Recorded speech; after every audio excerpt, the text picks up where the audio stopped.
He hurriedly opened his mouth. Don't you? As soon as the priest opened his mouth, frightened people rushed to report. The priest scolded you. We can't let the priest report first. Otherwise, I will lose the right to take the lead.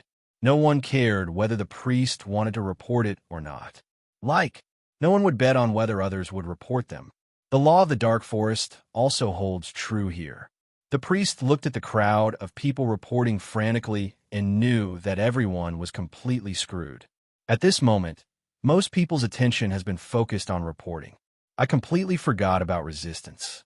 They completely forgot that the main conflict was between them and Hyperion. Everyone strives for that extremely humble and despicable 1/10 of the amount of exercise. Long forgotten, if they unite and resist, no one will be forced to exercise. The priest smiled, and his smile was particularly sad. His heart began to break. This is what betrayal feels like. Hyperion looked at the crowd and smiled, pointing at the priest. From now on, you can be my assistant. I think you have some ability. Hyperion can feel that this priest's ability is quite good in terms of purity, and he is a rare talent. The priest smiled brightly, stood up holding the cross, and lowered his head. As you command, my master. What flashed through his lowered eyes was extreme madness. He doesn't hate Hyperion, because Hyperion just asked them to become stronger, but the method was too outrageous. The priest hated the people who reported him, hate the people he once protected. Hyperion smiled, and the priest would eradicate those traitorous scum for him. My own warriors will have a very high level of ideological purity.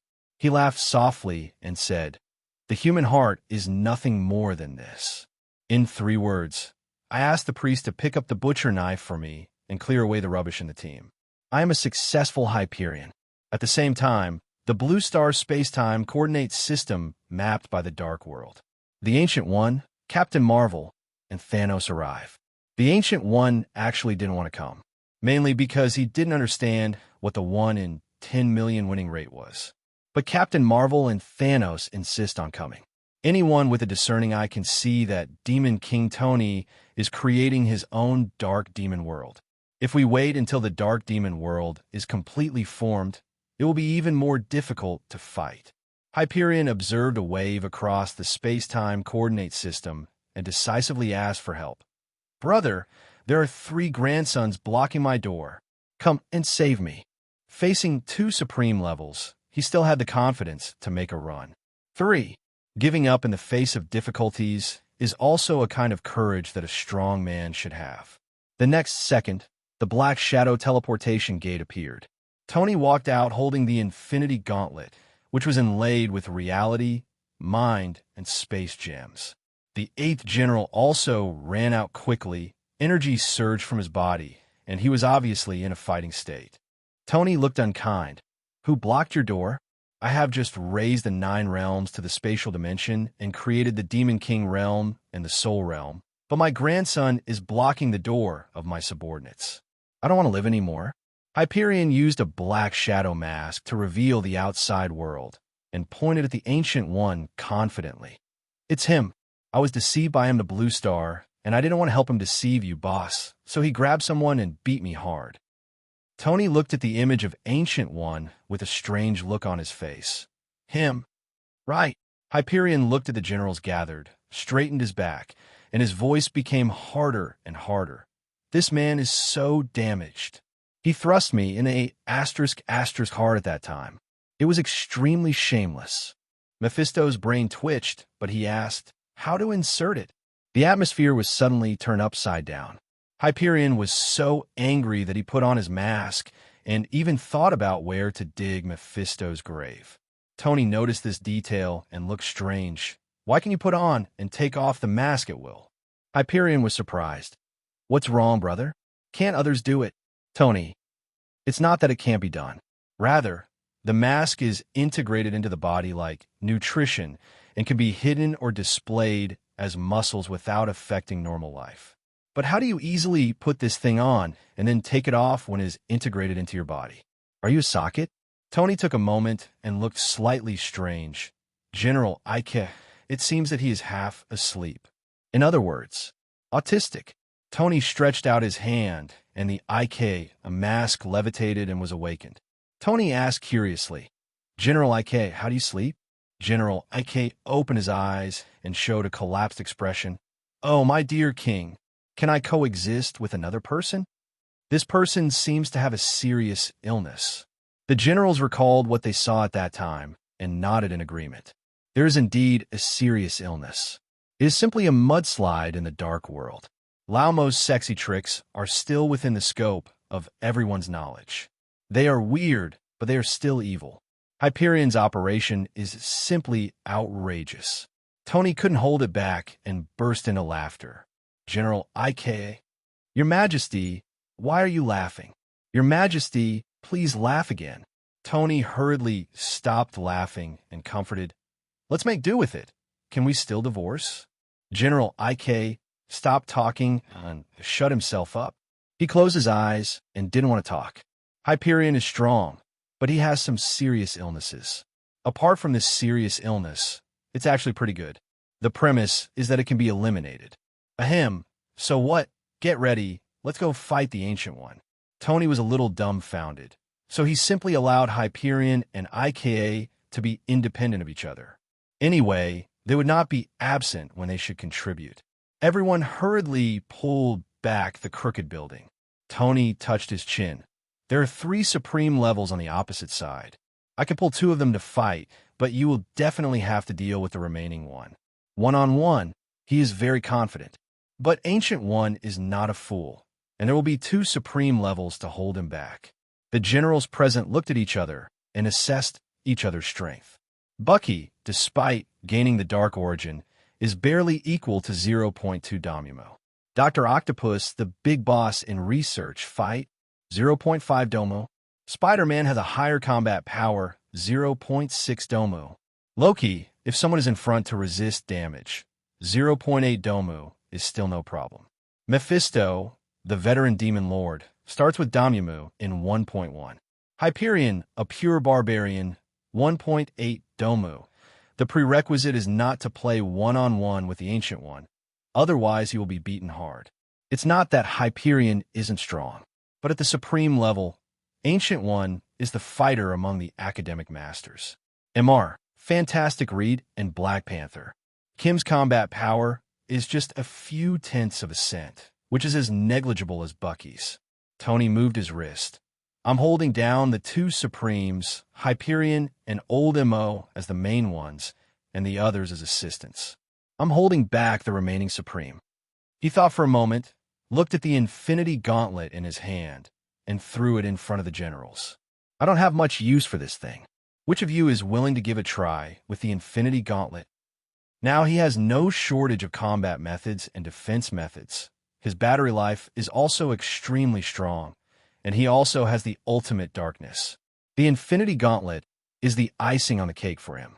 But for the generals, it is like sending charcoal in the fire. Hyperion is full of confidence. I believe that the charm of muscles can lead me to victory. Tony clicked his tongue inaudibly. You're very handsome now. 3 minutes ago, you were in a panic when a group of people asked for help. Mephisto shrugged. I have just mastered the power of shadow. Taking the Infinity Gauntlet will affect my fighting. Changing the way of fighting rashly is a fatal mistake for a master. For things like artifacts, it also depends on whether they are suitable or not. Loki put on the Infinity Gauntlet and smiled. I'll use it. You attract hatred head-on, and I'll take the opportunity to make a sneak attack. Okay, get ready to fight. Ancient One put down the Time Stone with a heavy heart. His winning rate against Tony has now increased, but not completely improved. The probability increases from 1 in 10 million to 1 in 8 million. This is of no use. Not even a 1% chance of winning. Thanos flexed his toes and felt a little uncomfortable. Do you need me to break their space barrier? Ancient One shook his head. No, they will come out to find us. Captain Marvel on the side couldn't suppress his curiosity. What's wrong with your toes? Thanos' face darkened slightly. My tyrant heavenly blade accidentally inserted it into my toe. Captain Marvel burst into laughter, holding his stomach and bursting into tears. No, no, no. No one would be stupid enough to have his own knife pierce his toe. What the hell is going on? Someone actually had his own knife stuck in his toe. Thanos glanced coldly at the Ancient One. Ancient One hurriedly stopped laughing and looked away. Let's allocate a battle plan. When the time comes, Captain Marvel and I will hold Tony off, and you can take the opportunity to sneak attack on him. How about that? No problem. Everyone is familiar with fighting. A dark door appeared, and Tony walked out first. Ancient One adjusted his condition and stepped forward to hold him down. Bucky walked out. Ancient One was slightly confused. What is the use of a warrior with the power of darkness? Even if he has the origin of darkness, so what? The gap in combat power at the supreme level cannot be made up by relying on the power of the source. Spider-Man walked out. Ancient One suddenly felt something bad and stopped. Mephisto, Hyperion, Dr. Octopus, and other generals came out. Ancient One swallowed and retreated to Captain Marvel and Thanos. He seemed to understand why his winning rate was not improving. The corner of Thanos' mouth twitched, and he pointed at the dark generals in front of him. Don't tell me that you want to fight a demon king who hands out his original power to his subordinates like cabbage. A supreme level possessing the power of origin is nothing compared to Mao in front of Thanos. But the 8 little supremes with the power of origin. With his supreme combat power, he fought against 8 little supreme beings, and it was a bit of a waste. Captain Marvel suddenly understood the Ancient One's cowardice and seriously suggested, how about we change our lives on another planet? Tony directly carried the dimension of the Dark Lord's world and pressed it on the current time and space coordinate system. In an instant, the sky became dark, a dark whirlwind began to blow, and the plants on the ground began to wither. This is the manifestation of the current space falling into the Demon King realm. The faces of Ancient One and Thanos changed drastically. I've seen people carrying different dimensions and running away, but I've never seen people directly carrying dark spaces and smashing them down. Tony moved his wrist and showed a sincere smile. Ancient One, it's been a long time. The Ancient One put his hands behind his back and used his hand skills to break the space barrier like crazy. Yes. Thanos felt it for a moment and said with an ugly face, 10 minutes. It will take 10 minutes to crack this place. Captain Marvel looked solemn and turned on the dual star mode. The Ancient One and I are holding back the Demon King. Thanos, you go and resist the 9 dark demon generals. Ancient One gritted his teeth and directly used the time gem to summon time duplication. Duplication, you break the space barrier. Tony crossed his shoulders and looked at them funny. Ancient One, are you ready? Ancient One and Captain Marvel looked at each other and flew in front of Tony. Tony winked at the generals on the side. The generals chuckled and picked up their weapons to surround Thanos with the purple-black face. Thanos was so angry that his liver ached, and he had to pick up a double-edged machete to defend himself. I thought it was a group fight against others. Good guy. In the end, he was the one who was beaten by the group. Lazo gave an order. Brothers, do it. Thanos only had time to put a strengthening defensive magic on himself, and the next moment he was overwhelmed by the generals. The Ancient One looked at Tony, who was motionless, and his bald scalp began to tingle. Not seen for a while, Tony has become stronger again. Captain Marvel turned on the binary mode and stood nervously beside Ancient One. She felt insecure and shrank back again, highlighting the Ancient One. The Ancient One glared at Captain Marvel, turned his head, and spoke to Tony. I know the odds of winning are very low. We lost this time. Tony summoned the Dark Throne, sat on the throne, crossed his legs, and felt funny. Why do you want to die when you know you will lose? Do you think you can do it again? I don't understand why the winning rate is only 1 in 10 million, so I want to see what's going on. Tony felt surprised. Don't you have a time stone? Can't you see how you lost? When used to predict an opponent who is stronger than myself, the effect of the time stone will be reduced, and I can only see roughly. Ancient One is very honest and calm on the surface. In his heart, he frantically urged duplication to break the space barrier. He didn't want to know how his failure rate of 7,999,999 out of 8 million came from. Tony looked at the battle going on aside, holding his cheeks with his hands, smiling kindly. You two can only last 8 to 12 minutes in my hands. Do you want to try? Captain Marvel looked indignant and felt humiliated, but she didn't dare to say anything. Only after facing Tony did she feel the pressure of death. Only then did she understand the reason for Ancient One's caution. It's not that I'm a coward. It's because the Demon King is really powerful. Ancient One smiled and shook his head. No, I don't want to risk my life. He yelled crazily in his heart, pinching the duplication projection's neck and urging him to hurry up. Duplication was standing not far away, with beads of sweat on his forehead and his hands behind his back, frantically making secrets as fancy as waving flowers. The smile on Tony's face faded and his eyes were slightly cold. For 10 minutes, shut up and don't disturb my interest in watching the battle. He was too lazy to do anything. It would be boring if the Ancient One was forced to risk his life. Tony was a little lazy, turning around the throne to look at the first battle of the Dark Generals. Ancient One sneered. Okay. He hurriedly pulled Captain Marvel to the side, and he hurriedly assisted Duplication in breaking the space barrier.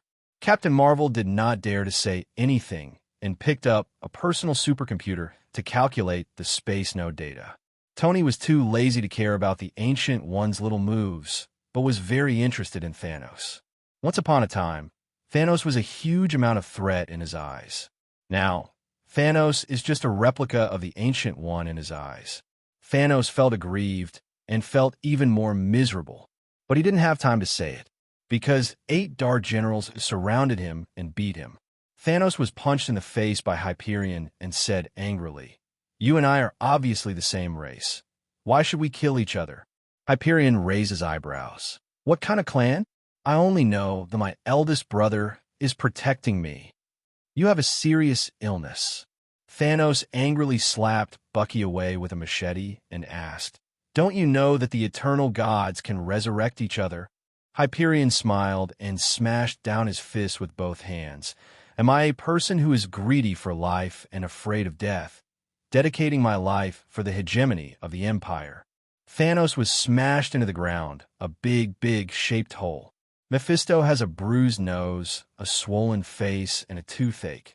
This Thanos is so strong. Lao Hai, can you draw some hatred? Not far away, Loki was covering his crotch and kneeling on the ground, his head on the ground, his voice twitching. "Hiss, my balls. Hyperion, please take some revenge. He is so strong." Facts have proved that Thanos is still you Thanos. Thanos just can't defeat Tony. It's not that you can't beat them. By relying on the siege, they temporarily gain the upper hand. But as long as a person makes one mistake, he will be seriously injured by Thanos and lie down to the side to rely on the Dark Mark to recover. Hyperion thought for a moment, then took out his big bird and pointed it at the pothole.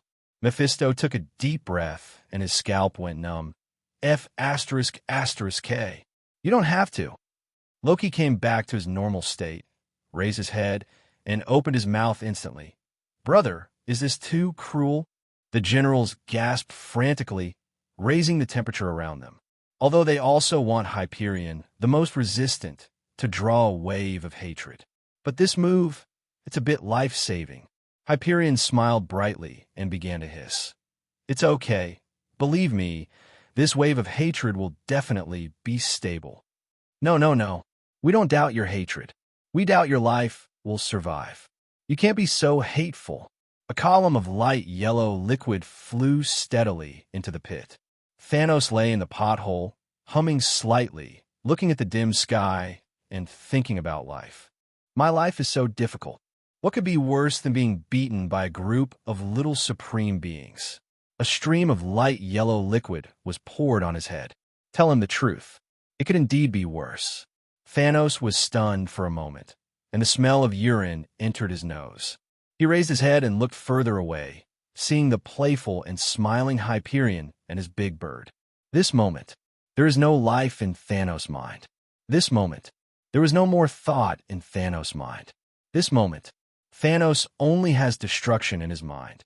"I'm going to kill you. I'm going to kill your whole family." Thanos flew out carrying urine.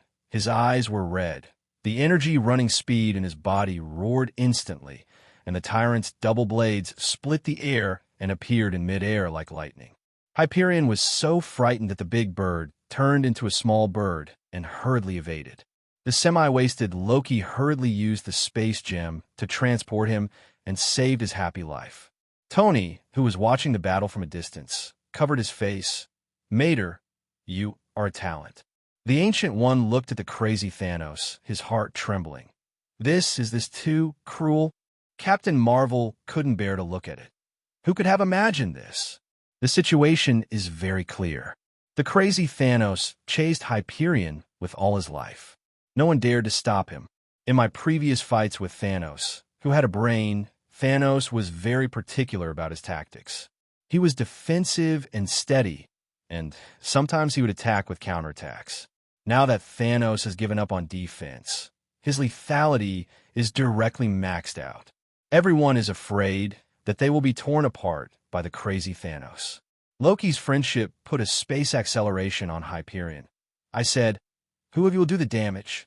All the generals looked at Mephisto. Mephisto looked at Thanos with red eyes and shuddered. We have to believe in Hyperion's strength. For a moment, the generals were silent. No way. Hyperion hate is awesome. As a result, no one dared to stop Thanos. As we all know, there are 9 dark generals.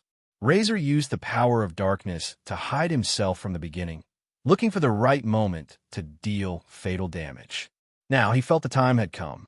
Lazo, who had been invisible, emitted slight dark fluctuations and patted Loki on the shoulder.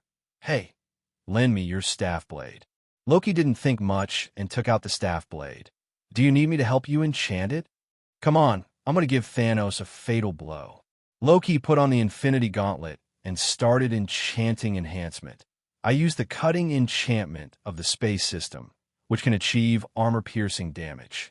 There is also the fire enchantment, which will cause continuous burning advanced fire damage.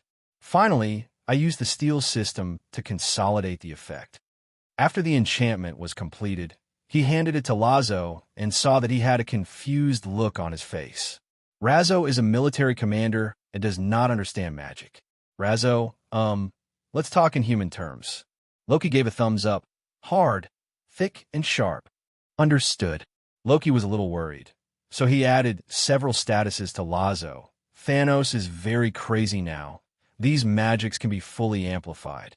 The invisible Lazo hesitated. Can Hyperion make the hatred more stable? I saw that you went for a sneak attack before, and the egg was almost kicked to pieces. At first he wanted to make a sneak attack, but after seeing Loki's miserable state, he continued to lurk. He was afraid that if he rushed forward like this, he would follow in Loki's footsteps and kneel down and cover his crotch. Loki held the Infinity Gauntlet expressionlessly, looking a little murderous. Mephisto on the side hurriedly stood between the two and then shouted to Hyperion, Lao Hai, please spread your hatred again. Loki snorted and let go of the Infinity Gauntlet. Spider-Man was surprised. How else can I pull it? Is this the limit? As smart as he is, he can't think of how to continue to attract hatred. After hearing this, Hyperion, who was running away crazily in the distance, turned around and smiled brightly at everyone as he flew. Leave it to me. No problem. He began to fly in a straight line, and his clever mind calculated the angle. Crazy Thanos ignored it and threw the double-edged machete as a throwing weapon. Hyperion dodged the double-edged machete on one side of his body, then turned his head. Two-way.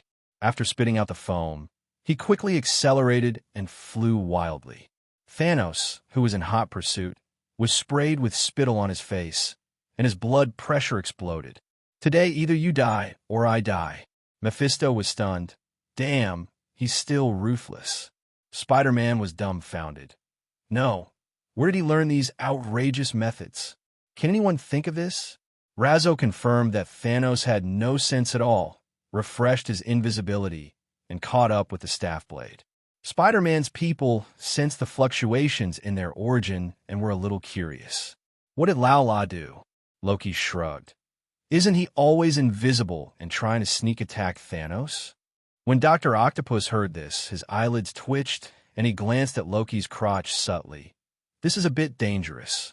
In fact, the generals who fought head-on were not seriously injured. Only Loki, who attacked Thanos sneakily, was kicked until he knelt on the ground and thought about life.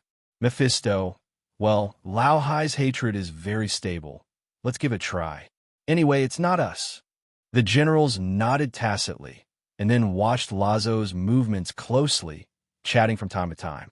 Lazo sneakily flew into the air, hiding himself perfectly, and secretly sent tactics to Hyperion through the teammate channel. Hyperion's eyes lit up when he heard his plan, and he hurriedly used tactical flight in midair. Sometimes it flies out of an S shape. Sometimes it flies out of B shape. Sometimes the SB shape takes off. Lazo became familiar with Thanos' movement speed and way, squatting on Thanos' only path. Thanos roared angrily, with only Hyperion in his eyes. "Stop it if you have the guts." Hyperion turned his head and smiled playfully. "Is my imported water sweet? Ah, die, die, die." Thanos accelerated towards Hyperion, completely giving up his defense. The invisible Razor looked at Thanos, who was about to catch up, took a deep breath, and tightened his grip on the staff blade. Whoosh! Thanos and Lazo passed by each other, showing their generous backs. A flash of light flashed in Lazo's eyes now. He immediately broke his invisibility, chased after him, and activated several acceleration enchantments provided by Loki. In front of him, Thanos saw the light of magic breaking out of the corner of his eye, but he didn't think much about it and relied on his strong immortality to pursue Hyperion. Razor aimed at Thanos' waist and stabbed him hard. Thanos felt the thread on his back, and his body instinctively raised its height to avoid it. But the enchantment Loki added with the Infinity Gauntlet is so powerful. The moment Lazo stabbed it out, he knew in his heart that it was very sharp and the speed was beyond his imagination. The staff blade flew out very smoothly. The height was a bit different for what he expected. Poof! Half of the staff blade was buried in Thanos' vitals, and the remaining half was trembling in the air. Everyone present could not help but shrink their buttock muscles and gasped. Lazo's eyes widened, his pupils shrank, and he flew in the direction of Tony desperately. Damn it, a critical attack. A critical strike that kills for 1,000 years. One step to reach your stomach. The chrysanthemum is broken. He just wanted to hurt Thanos, and he didn't know he was going to hit him hard. This is not the result he wants. Thanos is no longer chasing Hyperion. His mind is blank now. A large amount of blood spurted out from his buttocks and spread into the sky. Severe pain ripped through the brain. The chrysanthemum and the brain are filled with pain. He maintained his dignity, did not dare to act rashly, and slowly fell from the sky to the ground. Thanos was sweating profusely, looking determined, gritting his teeth and sucking in air conditioning. Blood slid down the stick body and dripped on the black soil. Everyone looked at the half-length staff behind him in horror. Thanos' face was pale, his lips were white, his whole body was trembling, and the severe pain behind him made him speechless. With trembling hands, he tried to grab the blade of the staff. What a great opportunity! Let me do it! Hyperion flew down in the blink of an eye, aimed at the staff blade, and struck a powerful Vajra kick. Poof! Blood sprayed all over Hyperion's feet.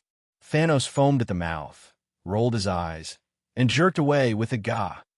Hyperion stepped on a pool of blood, put his hands on his hips, and laughed loudly. Ha ha ha! I'm so powerful. Muscles are king. The scene was very silent. Tony was sitting on the throne, feeling a bit toothache. To be honest, he had thought about countless situations, whether the Dark Generals won or lost. But he didn't expect that this would be the case. Thanos, the famous boss in the universe, ended up in such a situation. How miserable! Tony sighed and turned his attention to Ancient One and Captain Marvel. Ancient One was so frightened that he had goosebumps all over his body. He used his hand skills to create a phantom with a smile on his face. Is there anything else you can do? His duplication time was so fast that sparks appeared in his hands, and his eyes were horrified. Captain Marvel smiled, and the supercomputer in his hand was almost smoking. Tony raised his eyebrows.